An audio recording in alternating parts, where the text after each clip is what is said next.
ఈ విష ప్రచారం చేస్తున్న వారి పట్ల, ఈ పిచ్చి రాతలు పిచ్చి ప్రసారాలు చేస్తున్న వారి పట్ల నేను ఒక మాట సాధారణంగా మాట్లాడే పరిభాషలో ఒక మాట అంటే, ఒక లెజిస్లేటర్ నన్ను చూడకుండా, అతిథిని అనేది కూడా చూడకుండా, వారి ఆహ్వానం మేరకు నేను జూమ్లో ఉన్నానే విషయాన్ని కూడా చూడకుండా, ఈ రాష్ట్రంలో ఒక పార్టీకి, కీలకమైన పార్టీకి జనరల్ సెక్రటరీని కూడా చూడకుండా, ఒక ఉద్యమ నాయకుడిగా నా వ్యక్తిత్వాన్ని చూడకుండా, నా జీవితంలో ఎన్నడూ వినగూడని పదాన్ని get out from my debate అని 10 సార్లు గర్జించి అవమానపరిచిన తీరు నిజంగానే హృదయాన్ని కలిసివేసింది.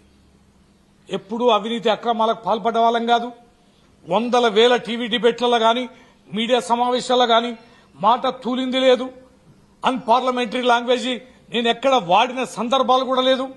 కానీ నా పట్ల అంతటి అక్కసుగా ఆ భాషని వాడడం అనేది ఒక్క యాంకర్కి ఏం అవసరం అని